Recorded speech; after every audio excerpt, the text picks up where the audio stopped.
Yo, what's up, guys? My name is Oliver Hayes alongside Harrison Simeon, and we are back for episode 17 of the Scope of SportsCast.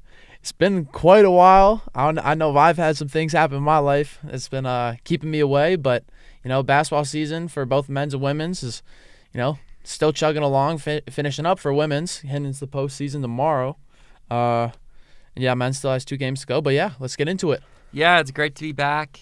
We've been off for over 2 weeks. Last time we had Patrick here, we were just talking about Robert Livingston getting hired, and now we're really into, the thick of things in terms of hockey ending, lacrosse starting up. We'll talk about a huge upset that just happened last night with the men's lacrosse team, and basketball heading into their Pac-12 tournaments. One more weekend to play for the men, but the women, I guess that's what we'll start with.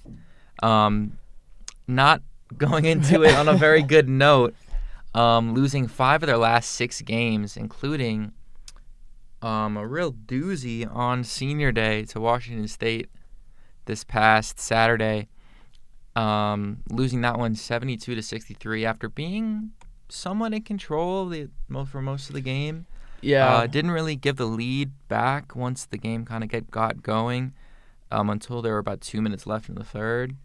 But the Cougars just got hot, and the Buffs really fell apart. Only scored, I think, 13 points in the fourth, and only, there were barely any through the first 2 minutes of it, like when things were, until the last 2 minutes when things were getting going. And there were a lot of bad possessions. Maddie Nolan hit some threes, but most of them were kind of like awkwardly putting one at the end of the shot clock. Team just really fell apart in the fourth, and unfortunately, that doesn't bode well for their Pac-12 chances. Not that that game in particular would have changed their seeding as they go into it as the number 5 seed, but they still have a pretty uphill battle to climb in order to get back into their chances to host NCAA tournament games, which was looking like a given about halfway through the season, and then this stretch happens and really puts things in the air, ranked number 18 in the latest poll. Yeah. No, this last stretch of games has been really tough. All year we talked about, the 4, games of ranked opponents, beginning with the second meeting with Oregon State, and it really just went about as bad as we could possibly, imagine, and honestly even worse, because this Washington State loss, really just seemed to, not necessarily come out of nowhere, but you still, as someone, for watching this team and the confidence and the success that they've had, it was kind of surprising to see them, stay down a little bit, and just kind of in the fashion that game, unraveled, because you mentioned the 13 points that they scored offensively.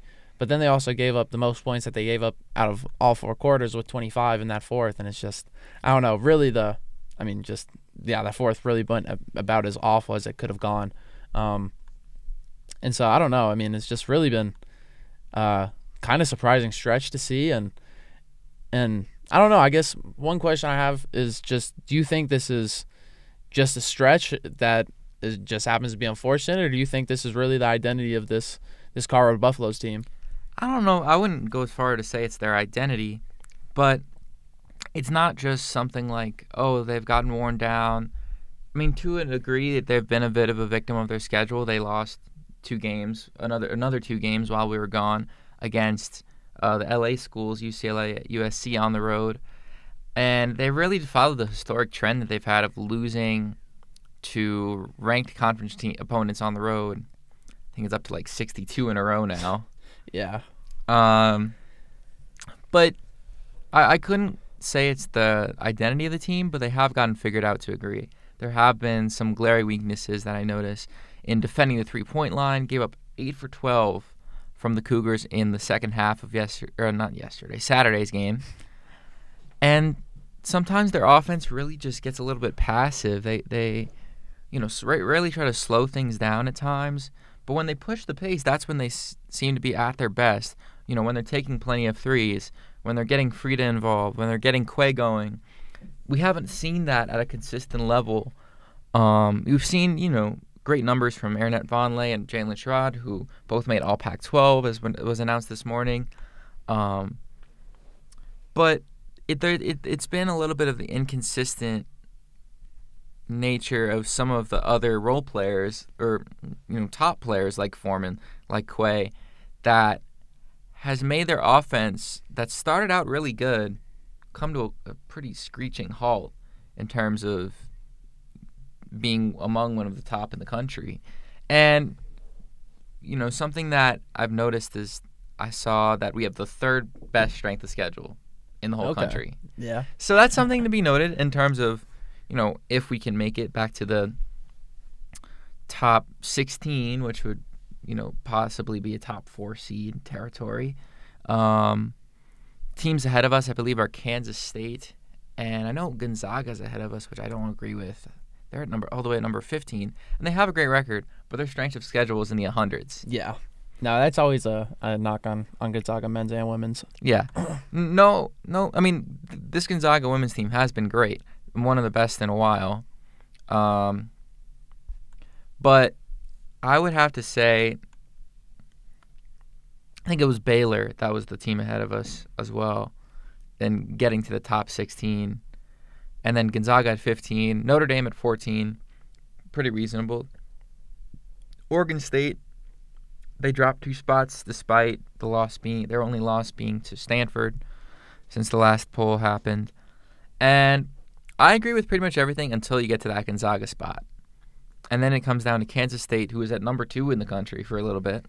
Baylor, who have been pretty solid all around. And then us, who we dropped 5 spots, the biggest drop in the whole poll. I believe actually second biggest to Virginia Tech. So we really have to dig deep for this Pac-12 tourney, and I guess we could get into what that will look like. And I don't know if it's that favorable in terms of us getting too far, but, we've talked, maybe about how hard it is to beat a team 3 times in one season. And we're really going to see a test of that, barring that we get past the first round against Oregon State. Yeah. No, I mean, really, the Oregon State game is the glaring thing looking ahead of this Pac-12 tournament. But, of course, you want to take it one game at a time. I mean, first, like, starting with the Ducks, I think, it's going to be a little ironic, using that logic of seeing a team 3 times and how hard it is to beat a team. Three times in 3 games. I guess I meant on like an elite level.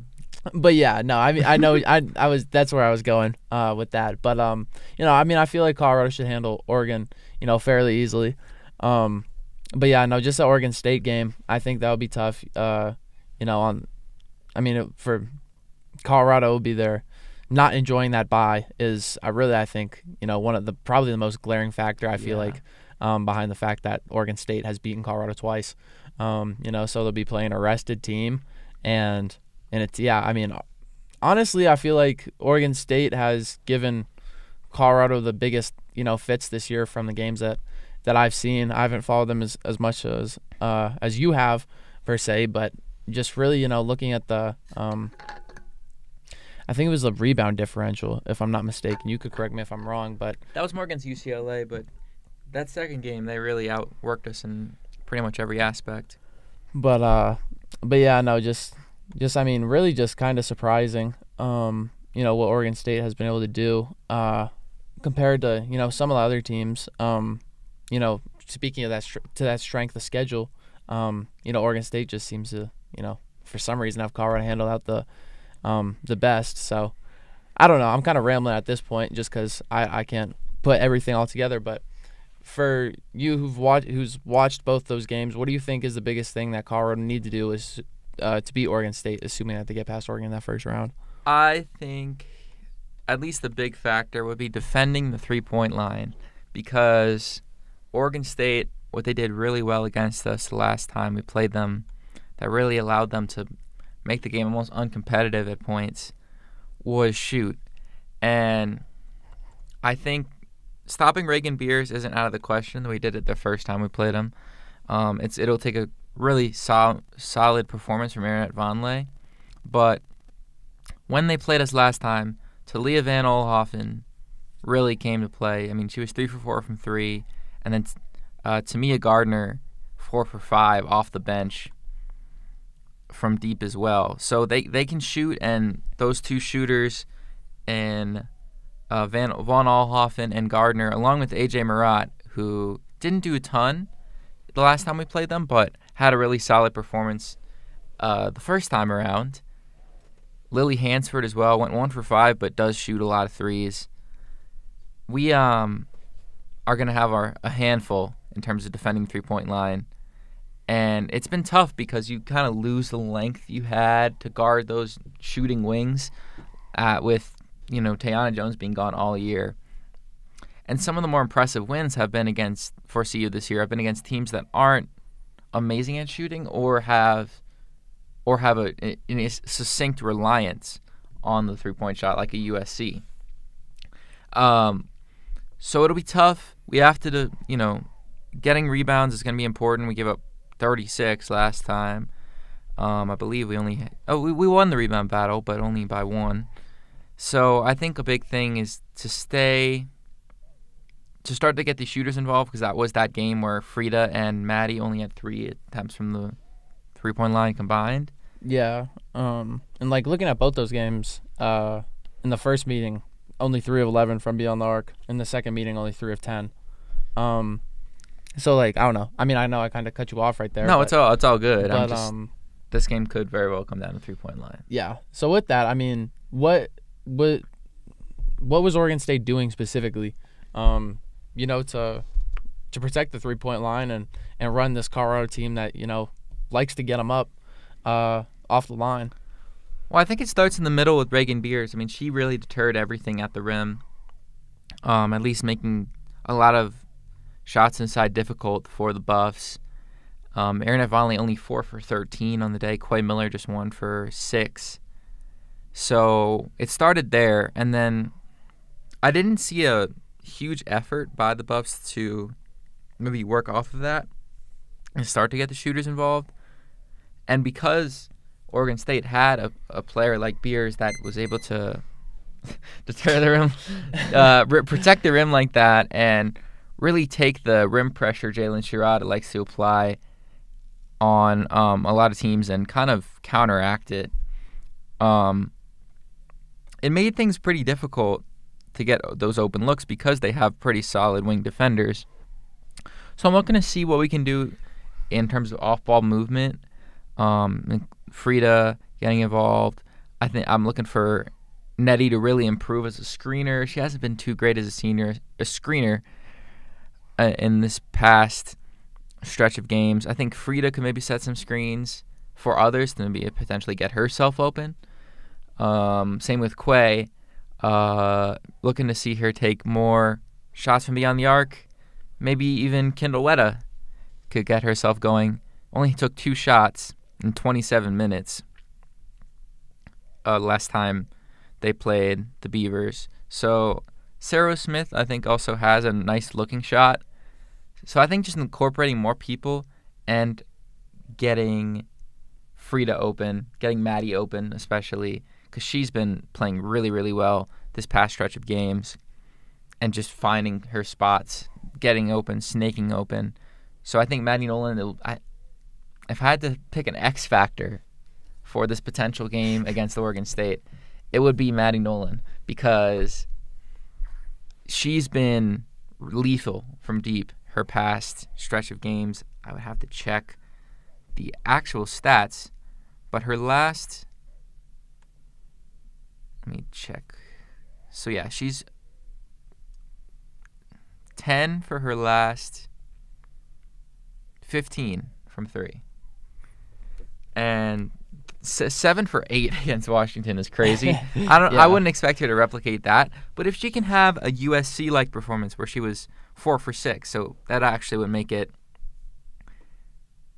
It would be 14 for her last 19. She's shot the ball extremely well from 3. Oh, wait, I'm looking at field goals. She was 6 for 7, so she's actually 8, 12. She's 9 for her last 12, 11 for her last 14 from 3. Yeah, that's insane. She's been on a heater. And I think, the last time she played Oregon, she was 5 for 9, had her best game of the season to that point. And I'm really looking to see what she could do, because only 3 attempts combined in the 2 games against, actually just 2 attempts combined from 3 again in the 2 games against Oregon State. And I believe she made both of them. So if she can get more of those opportunities. Yeah, I mean, because when she transferred in, that was like the big thing that we all talked about, and I feel like we talked about this in the episode that didn't get released. Mm-hmm.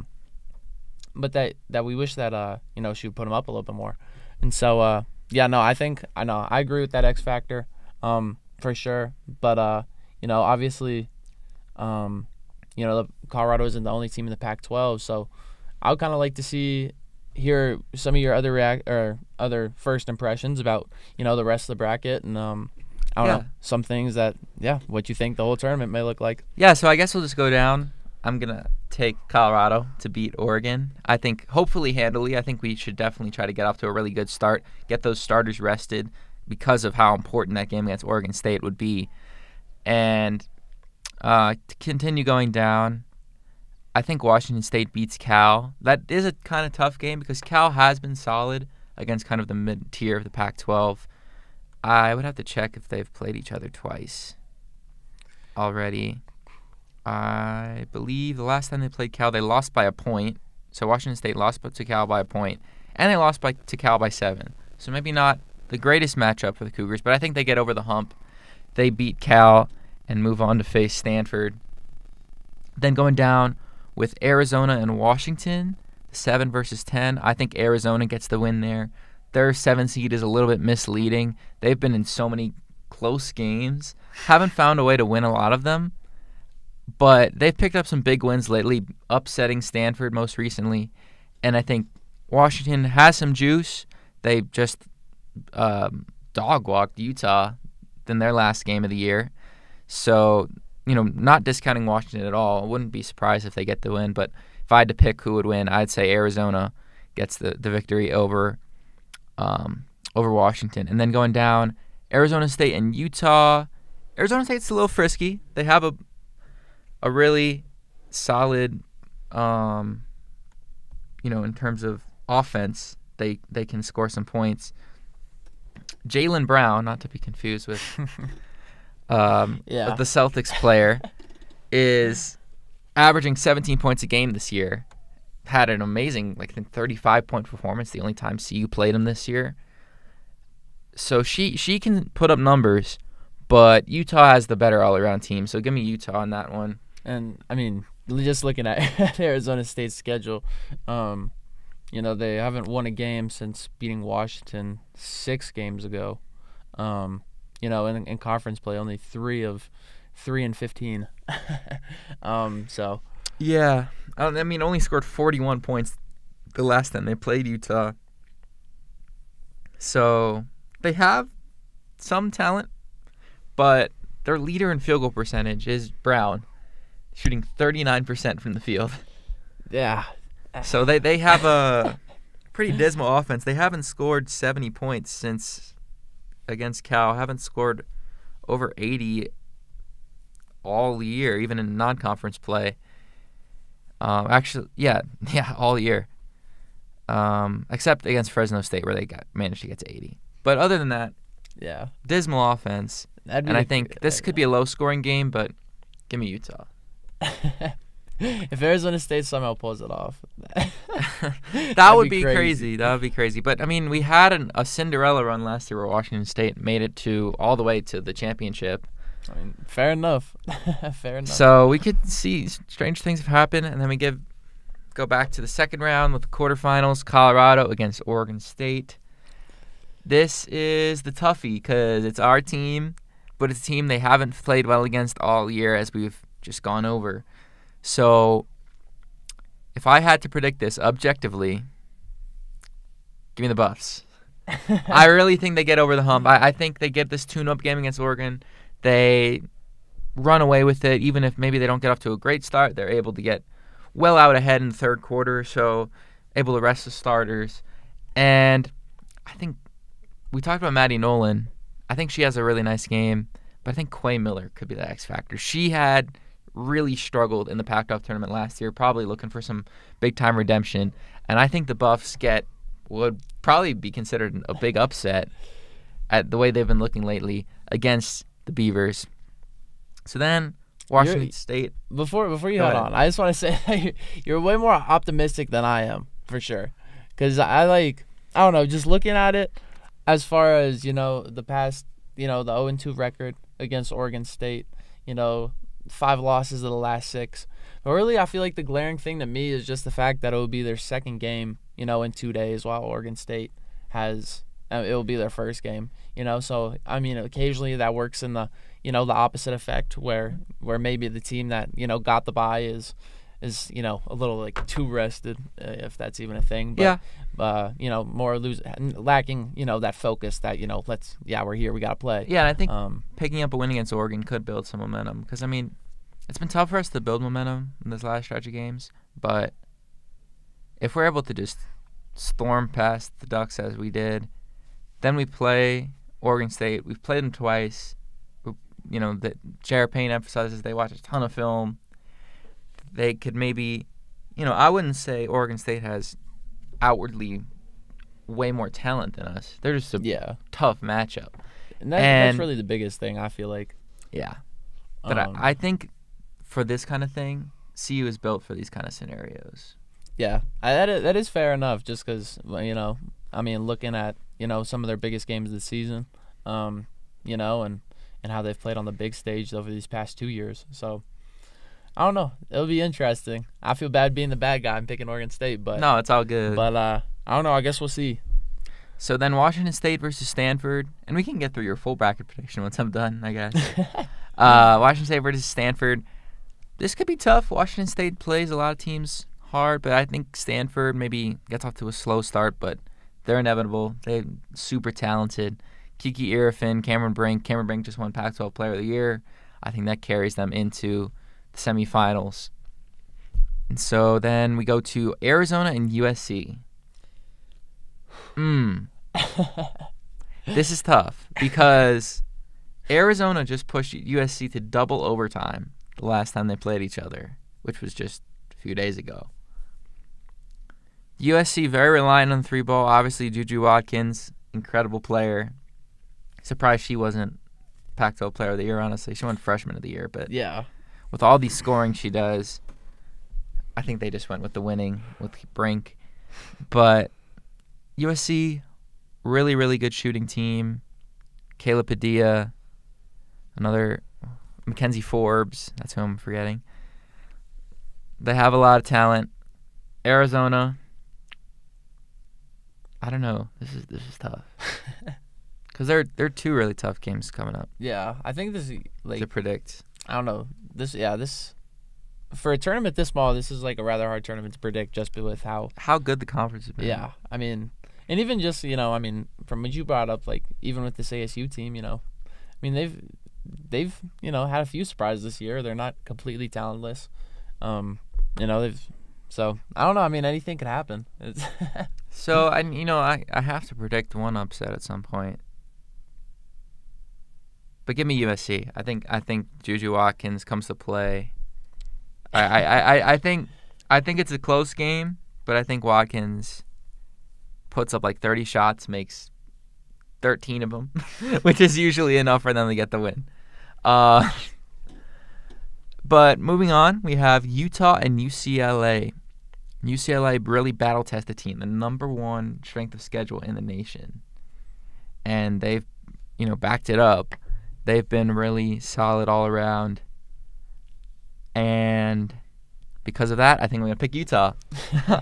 No, I do. I actually think Utah has been one of the hotter teams in the country to this point. All of their losses, I think, have come to marquee opponents, being Baylor, us, Arizona by a point, and then Stanford by 2.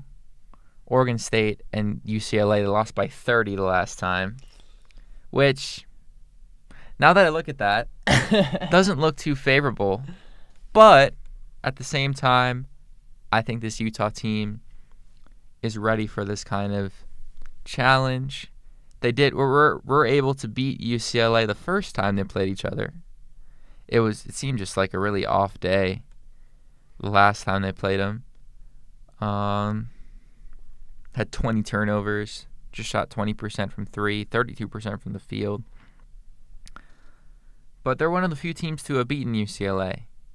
And I think their resume speaks for itself. Alyssa Peely, Kennedy McQueen. They're a team that's battled through a lot, had one of their best players go down to injury, I think at the very beginning of the year, even before it started. So I think Utah gets a big upset, sends the Bruins home early. And so that brings us to the semis, where it'd be Colorado versus Stanford. And last time Colorado did play Stanford, they were able to win. But this, I think, is where our run ends. I do. Unfortunately, I think if we beat Oregon State, that would take a lot out of us. That would, we'd have to pull out all the stops. And I think that is where Stanford kind of, I don't know, maybe you were there for the Stanford game. Yeah. What would you say? What was your prediction if it gets to that point? I mean, the thing,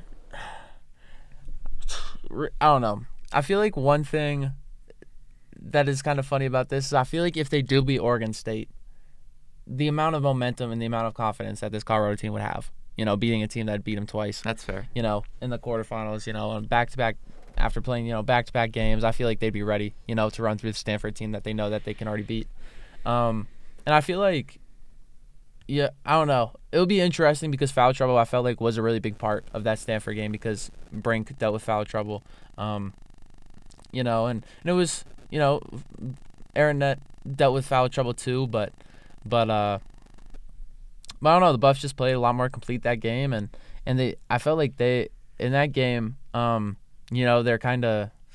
I feel like, I don't know. You could speak to this more than I can, but I feel like they almost have kind of a gamely dry spell.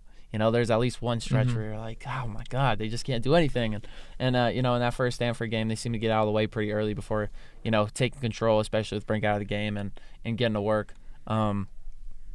So I don't know. I think if they do beat Oregon State and end up meeting Stanford in the semifinals, I do think that Colorado would go the distance to the championship. I'd love to see that.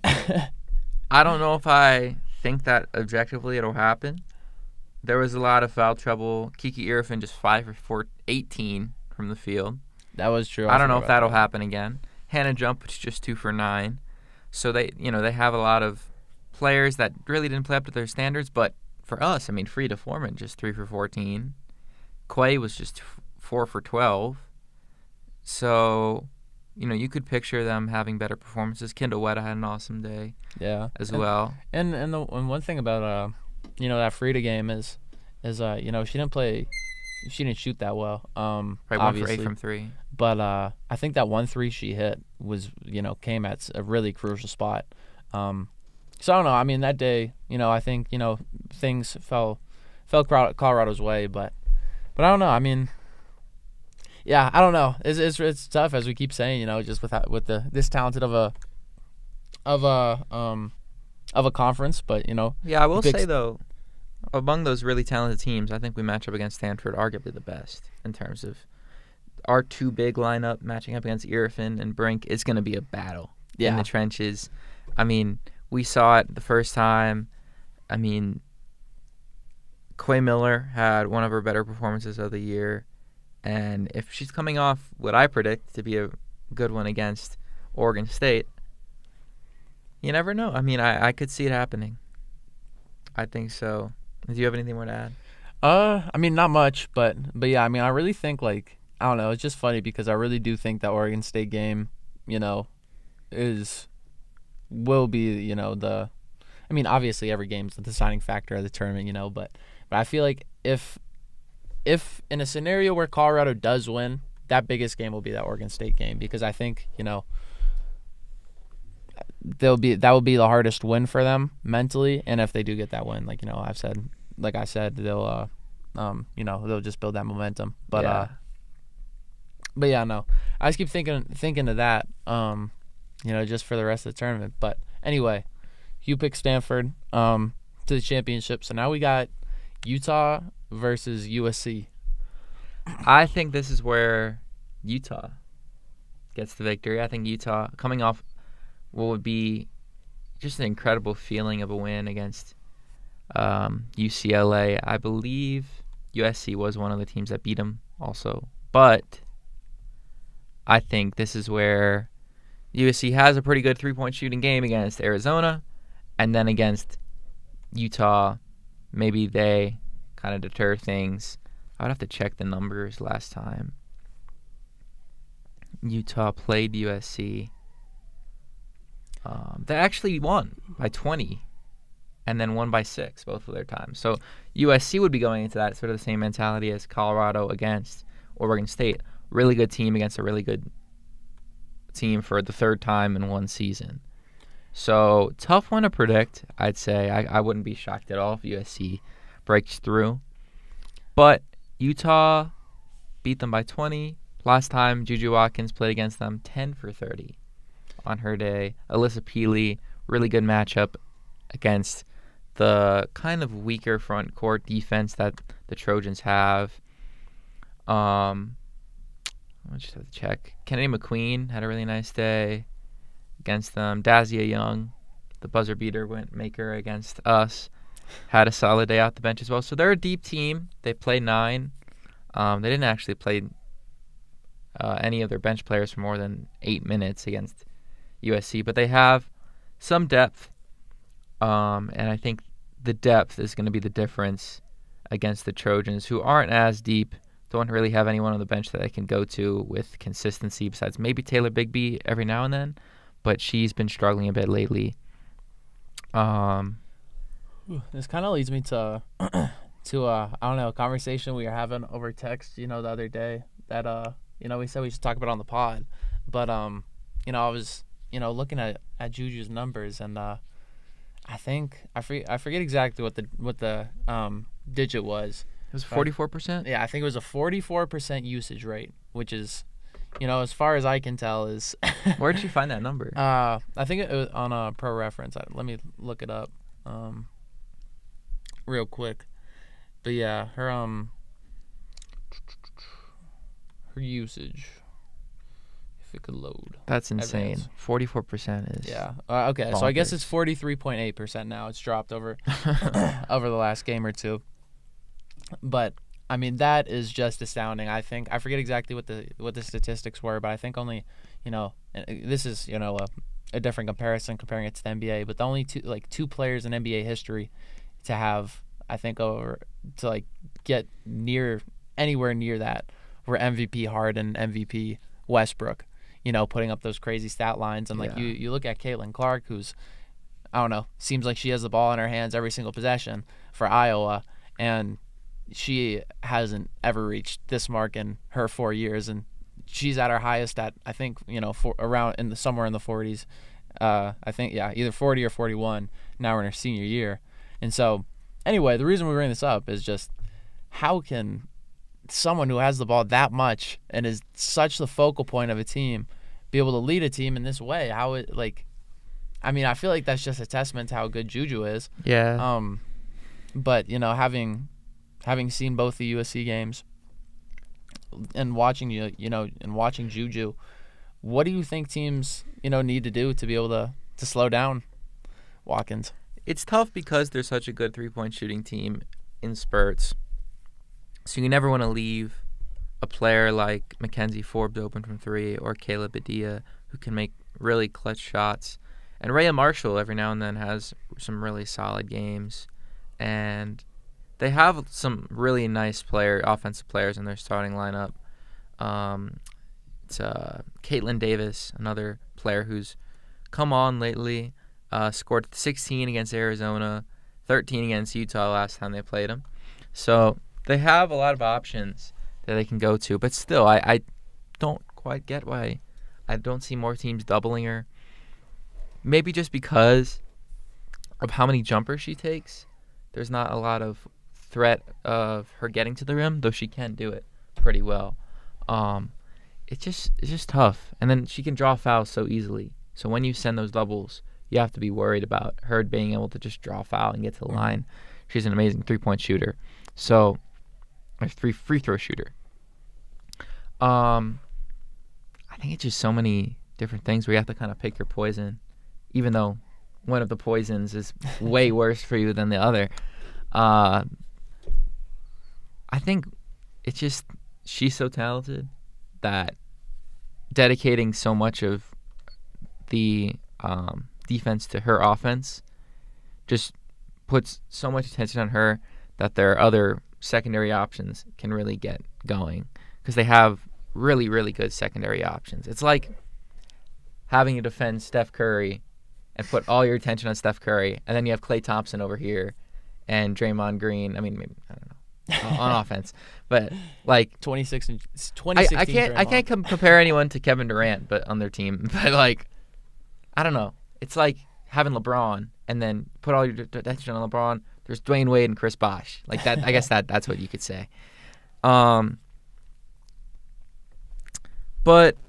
I think with the Utah matchup, just 10 combined bench points. They have, all the starting lineup that can burn you in every way, but they shot poorly, like 25% or less from three both times they played them. And I think with just how Utah's able to defend the three-point line, as well as get up a lot of shots and find production from a lot of different players, Alyssa Pili averages, I think, 30 a game against them. She had 37 the first time, then 23 the second. So I think all that being said, Utah gets the win, goes to the championship against Stanford, and loses. So I think Stanford wins the Pac-12. At that point, I really can't say because teams will have already played, at least 3 games. Both teams will have. So I guess we'll get there when we get there. Maybe I'll make an official prediction if it's different. But I think at this point, Stanford has so much talent on the front court that they can negate Pili and kind of bring Utah's what it would be a somewhat of a Cinderella run to an end and win the Pac-12 tournament. Yeah. Well, I don't know. I think that's fair. I feel like the teams that stand out to me the most are, Stanford, obviously, being that top seed. But I don't know. I mean, UCLA, like, I don't know, seeing them. That's my big upset. I wouldn't. If they win the whole tournament, I wouldn't be surprised because of how battle tested they are and how much talent they have with Charisma Osborne, Lauren Betts, Kiki Rice, all that.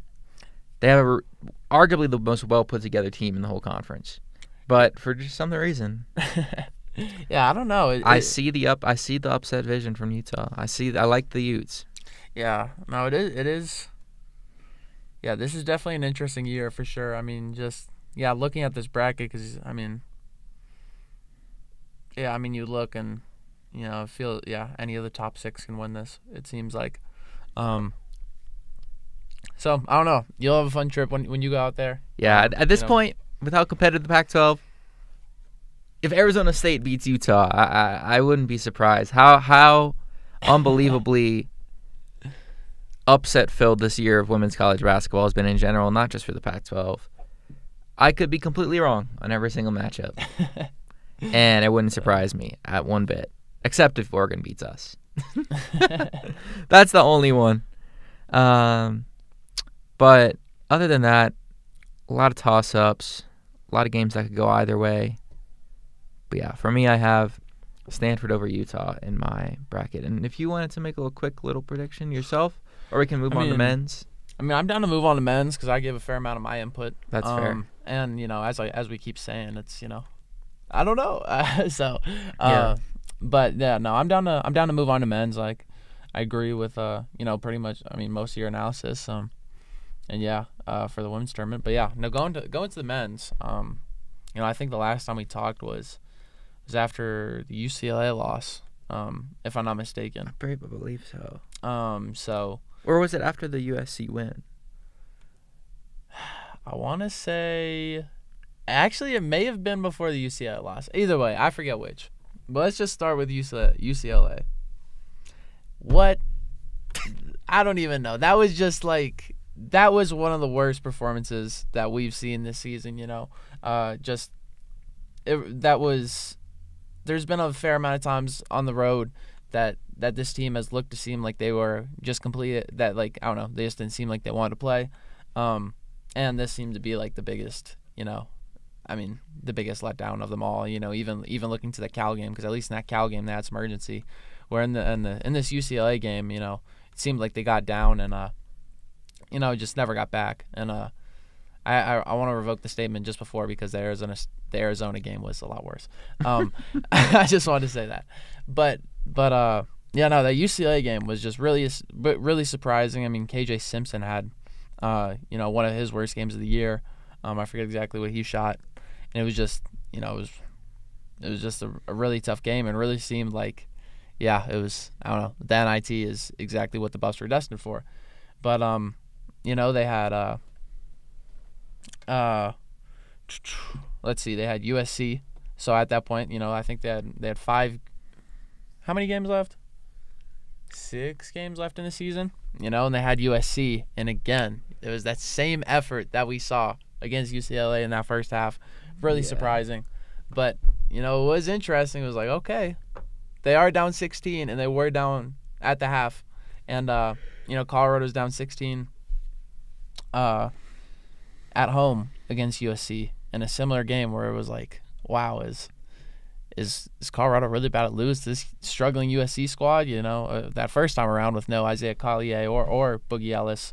This time USC has both those guys back, and they both played fantastic, scoring the ball. And then KJ Simpson just flipped a switch that, I haven't been the biggest Colorado fan my whole life, but I mean, he's been on one of the craziest scoring tears that I've seen by a Buff, since halftime of that USC game, and there was one moment where he just came down, and I think the Buffs were trailing by 6 at this point, and they got to stop, and he pulled up like 5 feet behind the 3-point line and wet a triple, and it was I think that was, I don't know, that was his 4th 3-pointer of the game, and then I think he had another in OT, and in that OT, Tristan da Silva hits a big shot after kind of fumbling that possession at the end of the UCLA game, big corner 3, and so from then on, everything, like, it was like, okay, the Buffs, like, it was just USC, but that was exciting. They had the momentum. They need to come back home and beat a Utah team that beat them earlier in the year, and they did, and in pretty dominating fashion. KJ went for 30. I forget if that's his. I think that's his 3rd 30-point game of the year. Either his 3rd or his 4th. He went nuclear again. Hassan Jazop, he played fantastic off the bench. Swatted a Lawson Lovering dunk/layup attempt, which got the crowd on their feet. Yeah. So, and then from then on, the Cal and Stanford games, KJ and Tristan da Silva coming alive. They combined for 49 points in each of those games, with the bench coming alive. And it's really just been just a ton of momentum, a ton of confidence, and you can see that this team does not want to give up quite yet on their March Madness hopes. That even if they win out these next 2 games, that still might not be enough. So I don't know. I mean, there's a few things to talk about. So I don't know which direction do you want to head in first. I want to go on. I guess we'll start with the positive. In that, how historic do you think KJ's recent stretch and this just season in general has been for him? And we talked about the possibility of All-American, at least all Pac-12. I mean, how far do you think you can get? Like, what's his ceiling in terms of even maybe being an NBA player? Yeah, I mean, over these last 3 games, or I guess these last 4 games, I think he's now up to 107 points in the last 4 games. All right. And before that, he had 85, which was the most by a Buff in a 3-game span since Derek White, who scored 87 points in his final 3 games as a Buff. So I mean, it had been quite a time since a Buff had a 3-game stretch like that, and then he's continued to do so with 22 points and the win over Stanford. But going beyond that, KJ, his defense has stepped up a ton. In the last game he held the opposing point guard to 4 of 17, and KJ may even be an all-defensive, a Pac-12 all-defensive candidate. You look at going back to his offense, you look at his the point, assist, rebound averages. He's one of the only guys in the nation across D1 basketball that's averaging 19 points, 4 rebounds, and 5 assists, I think it is. Almost 50-40-90 splits. Yeah, his free throw percentage has gone down a little bit, but even still, his shooting splits are up there among some of the best. 3-point stands out the most because 27.6% last year. I mean, he played only started 1 game, 25% his freshman year, but 46% on the most attempts he's taken per game as well. Yeah. So he's shooting with volume, and he's been unbelievable from beyond the arc. The whole team that's been a huge strength this year, but that's really what stands out to me is how efficient he's been and how just impressive as an all 3-level scorer he's become. So I think, what do you think stands out the most to you about his big jump this year? I mean, I think just in one aspect of the game, the biggest thing this year is you still see it a little bit occasionally with an ambitious pass that leads to a turnover here and there, but really just his maturity as a player. He's a lot more controlled handling the ball. His turnovers are down in comparison to his other years. Yeah, career highs in every major stat except blocks. I mean, you don't really think of blocks much, but steals, he's at 1.8. He only 2.2 turnovers to 4.8 assists, and then 5.6 rebounds. Yeah, but I mean, he's playing, 13 more minutes than he did his freshman year, 3 more minutes than he did last year. But averaging the least amount of turnovers of his career. Averaging almost 5 assists. So yeah, just shy of that 5 assist mark. But then most rebounds, like you said. I mean, the shooting splits are just insane, and part of the reason that he is so efficient is that he is. I mean,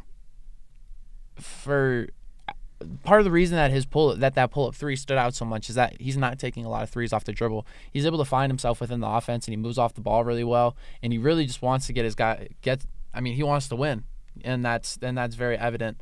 And I feel like you I don't know, you see it in his press conference answers when you talk to him at practice.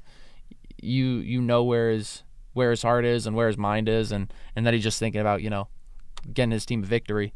And that's really all that matters to him. And so to see, his kind of unselfishness lead to, all this individual success has been really kind of fantastic. And then just, over those last few games with that, just gaining that confidence. And I mean, last game he was just putting on a clinic of one-footed off-balance runners. It was insane. With Maxime Renaud, I don't know, I forget his name, French. He played with Wemby, which is kind of interesting. He was really good for Stanford. But he was in the paint. I think he was 7-1, contesting a lot of shots. And KJ, I mean, there was one that looked like that LeBron buzzer beater over Toronto years ago. I remember seeing that. I remember watching I watched the Stanford game on TV. Yeah.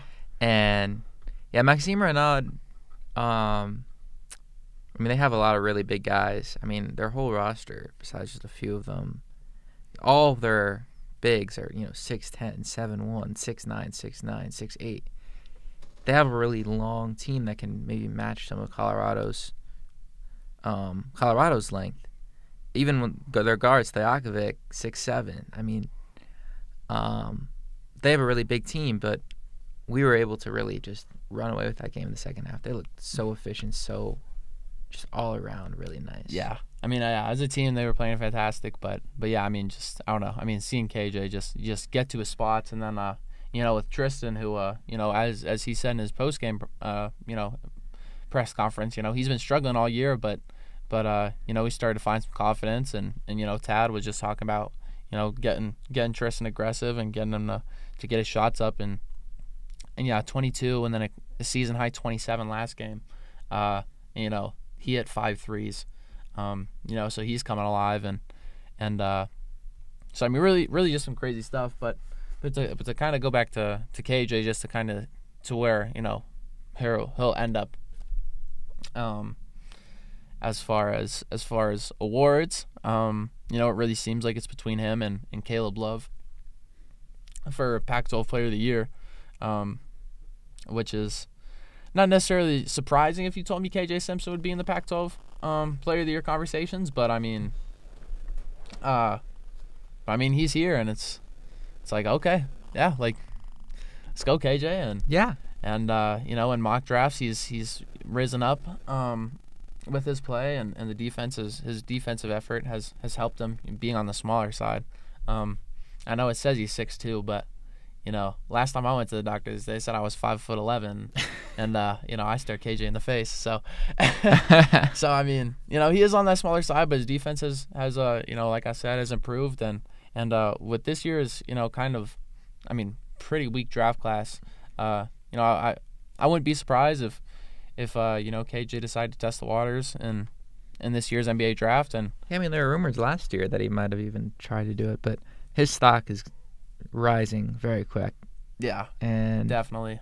Yeah, and I don't know. I feel like, obviously as someone who covers the team and is a student and has been somewhat of a fan, growing up in Colorado my life, like, yeah, I want to see the Buffs in the tournament, like, but I mean, part of the reason I want to see the Buffs in the tournament is just is to see a guy like KJ really show the whole nation what he can do, and I feel like even that way, and about a guy like Isaiah Stevens for CSU, because I feel like even he doesn't get the recognition that he deserves. I'm like, oh well, hopefully we'll probably get to see CSU in this March Madness tournament, and yeah, let Stevens cook, because I mean, these guys are talented. I love Stevens. A lot of the Colorado State team, I mean, Neek, I know he was with us. I'm still happy to see him shine, no matter where it is, even if it's on a rival team. And yeah, Stevens has been unbelievable for them. And Colorado basketball has had one of their better years in terms of all-around success in a while. Definitely. One thing I did want to touch on in the Stanford game before I maybe move into more about the tourney would be Bangat Dak. That was a really fun Bangat Dak game. But he was making so many plays in such a short span of time, because I mean, he had the big dunk and then 2 blocks on either side of that play that were just unbelievable. Yeah, no, he only played 14 minutes, which I mean, I think for him is either ties a season high, or is at least up there. But it seemed like the most like, it didn't seem like he was trying to insert himself too much. I feel like a lot of times, freshmen in general, but specifically BD, just because I feel like he's fairly raw, being as talented and as coordinated as he is, for being as tall and skinny as he is. I feel like a lot of times he kind of gets caught, trying to put the ball on the floor, or trying to make a move. But that in this Stanford game, he really just was like, I don't know, you've seen him, across the season kind of build this progression of like, okay, yeah, I need to, swatch shots. I need to, rebound, and that's kind of what I need to do. And, he got into the game and immediately, Boyle talked about it.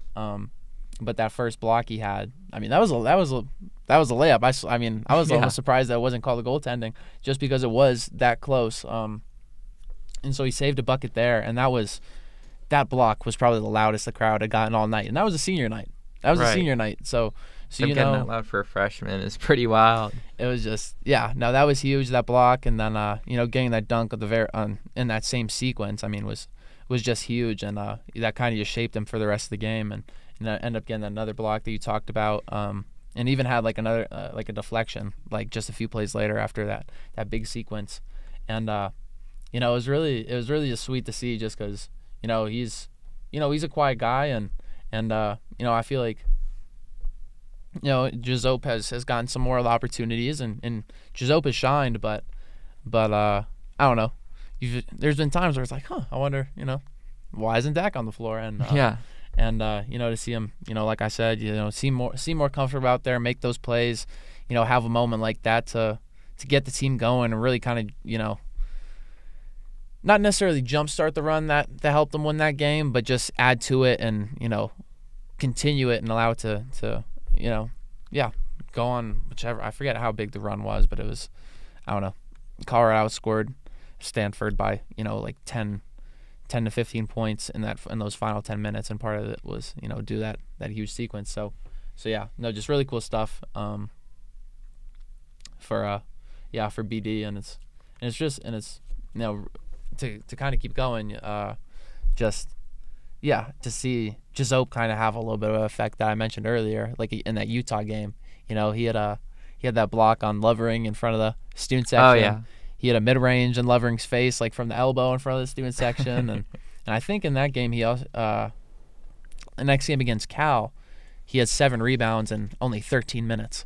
Like, he was just gobbling up rebounds, and so it's really been, it was kind of a funny thing, like during the press conference after the Stanford game, but just talking about how obviously the injuries have sucked this whole year.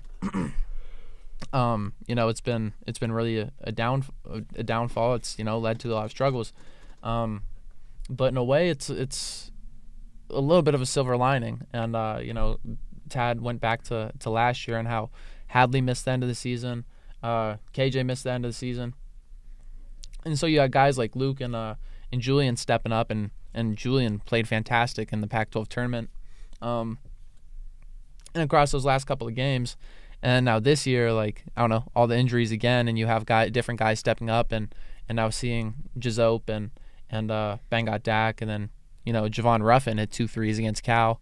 Seeing those guys step up in these moments where they're needed, in times where if these guys were healthy, like that'd be great for CU, but maybe these moments don't happen, and so you don't have them. You don't have that development for that player. You don't have that later down the line if injuries were to occur, and so I don't know. It's just it's kind of neat seeing how things have kind of come together, especially if Tristan Silva has kind of found the seniors, what we have been expecting of him this whole senior season, and KJ is hitting this historic stretch. So. Yeah, I mean, it's been really fun, and I guess we could go into why all these positives have kind of made some people frustrated, because I think the number one op for Colorado basketball Twitter right now is Mr. John Lardy, who still has us on his first 4 out, or is it the next? I think the next 4 out now. Dropped some spots in his bracketology, despite winning the last 4 games. But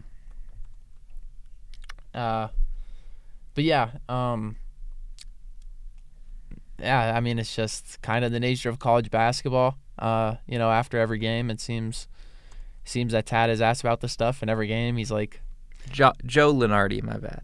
I don't know why I said John.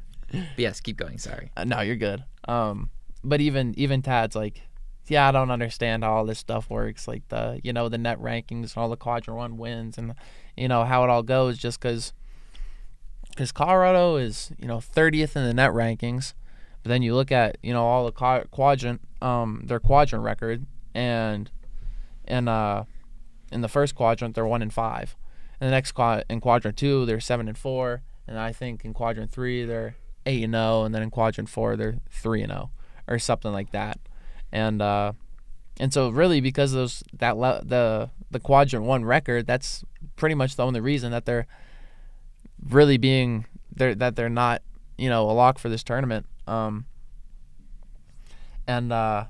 yeah, no, it's been really tough because we talked about this before the podcast, but outside of really the two losses to Arizona, every single loss has been a 1 or 2 possession game in the final 2 minutes. Right. And it's just really, really frustrating that even that there's the potential for all these positives to all culminate at the end of the season. See the thing that this finished project. I don't know. I can't even say finished project just because Cody Williams and Julian Hammond have missed the past 2 games, and hopefully play for the Oregon and Oregon State to finish out the season. But it would be really really unfortunate for Colorado to put this all together and get the wins that they needed, and just for it to kind of go to waste. But it really just depends on I'd say this upcoming Oregon game, because it's a quad 1 game for them, and as I just mentioned, the quad 1 record is at 1-5 is pretty bad, and really the only thing keeping them out of the tournament, and the only thing that's holding them back is just the fact that they don't really have that many marquee wins. Their home win against Washington State, stands out. Like a road win against Washington, who's been a mediocre Pac-12 team this year, is one of their best wins, and that's really hard to build a case for a team when it's like, oh yeah, that's one of your best wins. It feels weird to say that a win over Washington State, home or not, is worse than a win over Washington. Yeah, it's really odd how those things work, and Washington State in the net rankings, they're 37 and Colorado's 30. So like for Washington State, their win at home over Colorado is a quad 1 win, but Colorado's home win over Washington State is a quad 2 win. And so it's just this, like, weird. It's so weird. It's this weird mismatch of just, I don't even know. So, it'll be a matter of opinion come Selection Sunday. I think they're how they fare in the Pac-12 tournament. Will be a fair indicator of what they could look like. But really, the biggest thing that they can do now, is win, obviously. But with these last 2 games, not only do they really need to win to these last 2 to give themselves a chance at March Madness, because if they lose one of these next 2, it's really, really, really going to hurt them. It's going to be almost impossible for them to make it. But not only would these wins secure that, but they'd also secure a top 4 seed in the Pac-12 tournament, which of course gets them a bye, and then that leads to hopefully Pac-12 tournament success. Yeah. They're number 3 right now. They're tied with Oregon, so to be out in front of them would be huge. And it's really been interesting to see how much the team has come to the defense. Like, we had a stretch this year where it's like, oh yeah, back to NIT, this team sucks. And now we've won these 4 in a row, and now it's like, what the hell, why are we not in the tournament? Yeah. I obviously don't want to see them in the NIT again. It's just been awesome to see how they've kind of put this little bit of a run together, and now where it really gets important with Oregon. And what do you think is the biggest key for that game? Because if you win that, your tournament chances skyrocket in a lot of people's eyes. What do you think is the biggest key in that game specifically to get the win, especially in how they've been struggling on the road?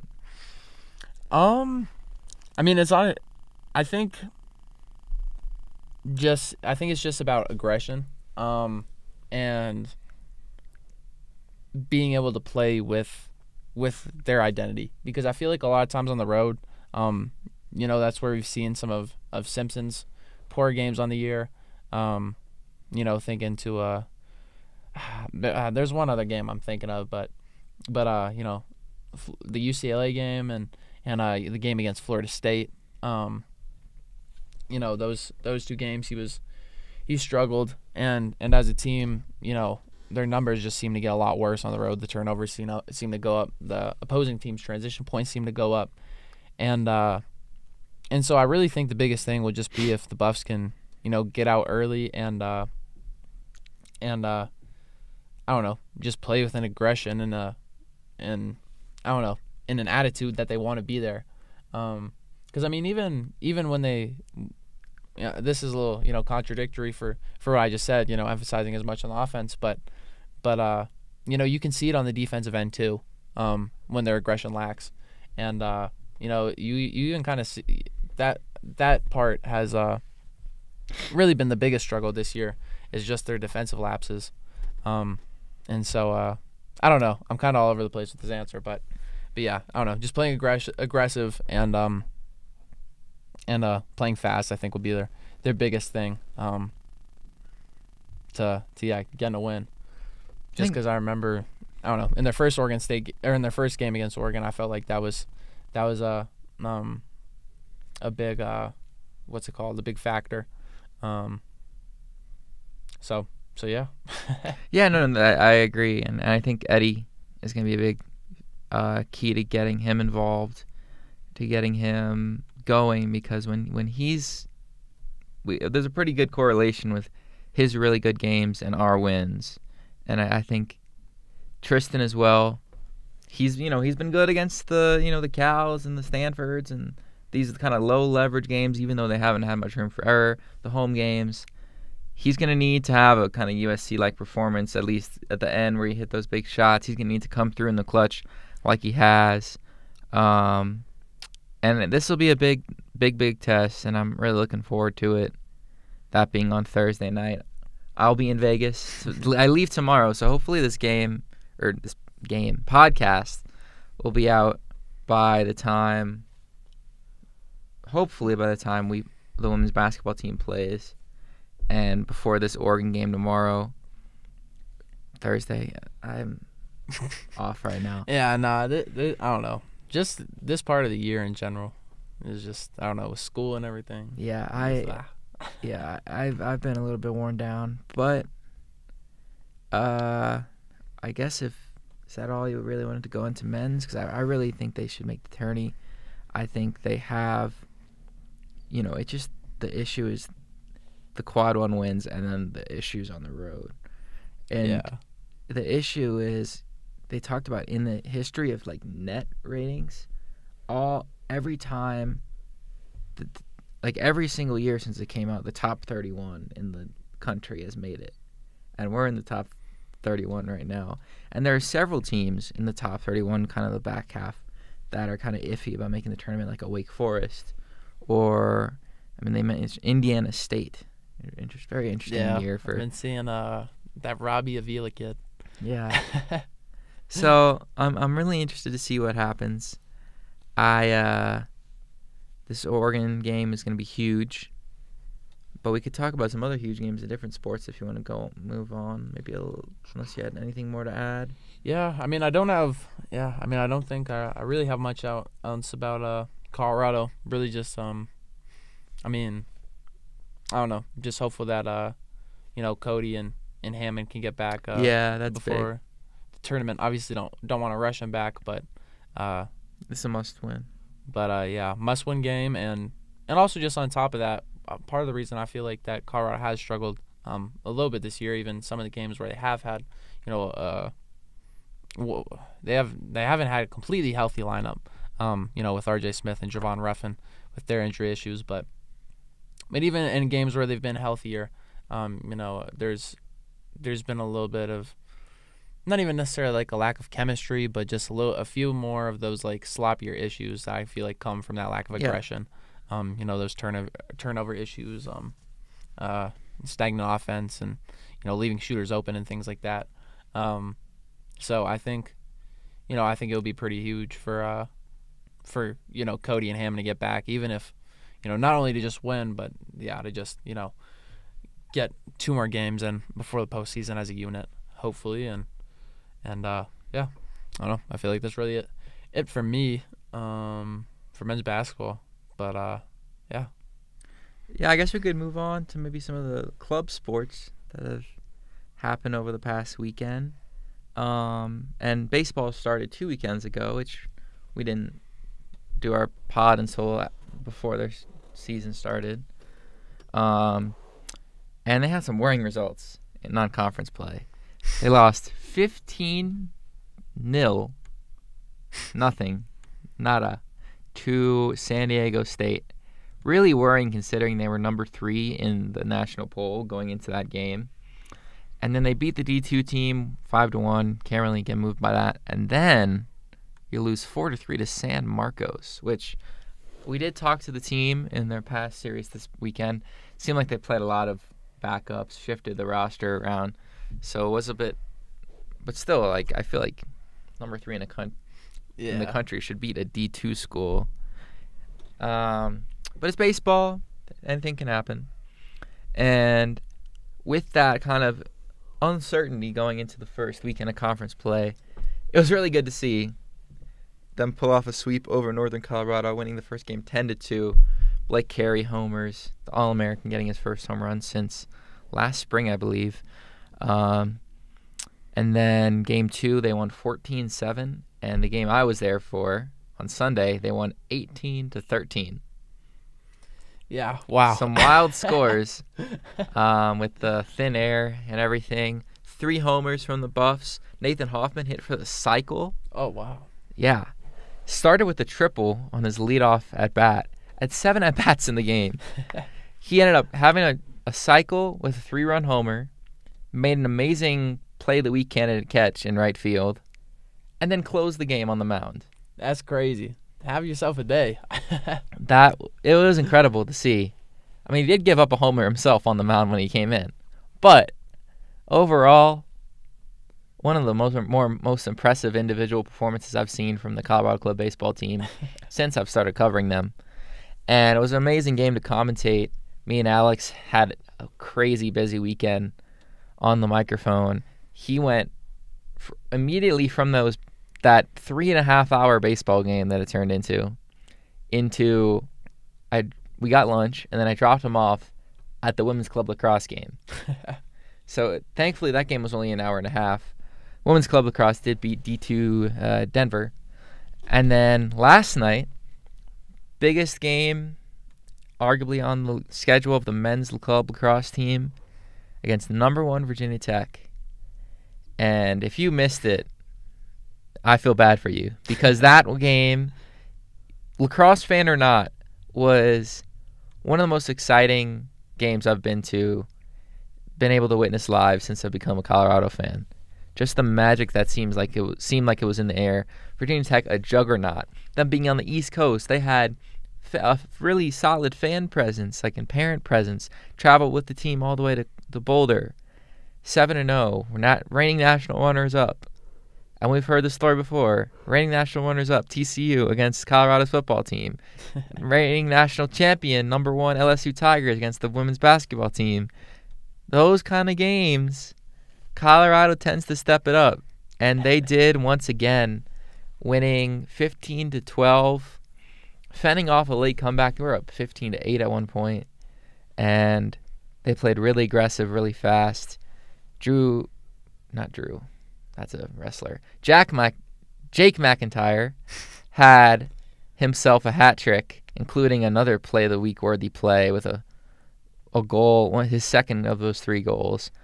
Absolute beauty. Another pleasure to be with Alex on the broadcast. So hopefully we'll have him on one of these pods. He's one of the best in the business. Yeah, we need to, especially because, I don't know, a lot of our viewers, I'm sure, listen to his pod with Jared and Aiden.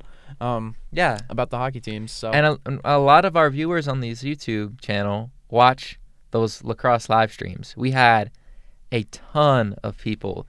I think we peaked around 350 concurrent viewers, ended up with 1.7K total. Unbelievable sort of atmosphere last night. We had some Skill Bus photographers there, videographers, Wes, Leo, Roberto was there, not to do photo, but he was there with Patrick, just going to check it out. Tyler and Remy all making appearances there, and it was such a crazy atmosphere. They had a makeshift student section. They had, pets were there. People were watching from their cars. It was just a beautiful night at Kid Field. What a way to start my spring, or this academic year, watching lacrosse and broadcasting it. Was my first game. The first game I didn't do, but just unbelievable. I guess I went on a little tangent there, but it was so much fun. No. So much fun, and making an absolute statement against the Hokies. Because they're coming off another kind of upset win against Arizona State on the road. So going to last night, you had some life. I mean, you had both teams were really jacked up before it, and Virginia Tech scored in the first minute of the game, and you're like, oh boy, here we go. But then they responded. They scored 4 in a row, went up 4-1. Then Virginia Tech kind of fought back, kept fighting back. But the Buffs went on some heaters for a period of the second quarter and third, where they really built their lead and was pretty insurmountable for the Virginia Tech team that was an absolute machine, voted by every coach in the country as number 1. Yeah, no, that is, I mean, hearing all that is insane, but it was really, funny because, I had heard about the game, but I was keeping up through social media, and occasionally checking into the live stream. But it was really crazy just seeing even just the excitement of the win just through social media, and through the call of the game and the broadcast and everything. Like you could, as someone who wasn't there, you could feel that, and so to be able to, for the lacrosse team to be able to pull off that feat, but then for also, Skull Buffs as an organization, or Skull Buff Sports as an organization to be able to, capture that and share that with, over 1,000 people is something insane. Yeah, we're about to hit 2,000 views on it. So yeah, I don't know. Numbers keep going up. I don't think you mentioned this, but we talked about before, being on the lacrosse's official like social media of like having our call there and just really cool stuff, really neat. And just I love continuing, building our organization and being the voice of, most people know of the hockey team, but the hockey teams, but continuing to add to that list and doing more teams and just getting more CU sports to more people. So overall cool stuff, and I didn't even realize about all the photographers that showed up to cover the game. I mean, I was seeing a lot of content for sure, but I was like, damn, that's a lot of people. So, but all right. Well, that was long. I think that's about all we have to say. I mean, women's D1 team played, had some tough losses against highly ranked opponents, Northwestern and Michigan. Still off to a really nice start. Tennis team off to an awesome start. And again, a whole podcast without mentioning Coach Prime, Shador Sanders, Travis Hunter, none of it. Still in a dead period football. But eventually we're getting, around to about a month before spring ball starts. I think we had a new commitment. I don't know the name, but we can touch on that next week because we've just gone on for a while. Yeah, no, I don't know. Part of this was just a little hiatus, I feel like, of being away from recording a Scobo SportsCast episode. Just kind of get back in the flow of things, getting the organization down, but also, with being a little rusty, all the stuff that we weren't able to cover. But no, I'm glad we were able to sit down, get back into the swing of things, and keep producing these episodes, and so I don't know, a lot of stuff coming up. Of course, basketball being the majority of what we talked about today, what people are looking for, both men's and women's. But keep looking out for those club sports and women's lacrosse at the D1 level, all that good stuff. So be on the lookout for some short form podcasts over the Pac-12 tourneys that is are true. to come. Maybe even one tomorrow. You never know. Yeah. Maybe after the Oregon game, and then Oregon State potentially. We could see even further. I mean, they would need to win definitely those first two to have games back at the event center for the tournament for March Madness, to be a top 4 seed. But overall, I mean, things have really, really ramped up in terms of, we're kind of back to that really nice attention we've had on us. Yeah. In terms of just all the sports happening. Yeah. No, all the stuff and I don't know. It's also just that part of the year for students in general. I mean, midterms are hitting and projects and whatnot. So I mean, I don't know. Yeah, just a lot of stuff going on, and yeah, I feel like it's kind of just like that for everybody. It's just that point of the year of not really that many holidays. I don't know, winter, spring-esque, all that cold stuff. At least in Colorado, but I don't know. I think it's time to wrap it up. Oh yeah. So I don't know. Thanks for watching episode 17. I'm Oliver Hayes. I'm Harrison Simeon. And as always, you heard it here first. first. Peace.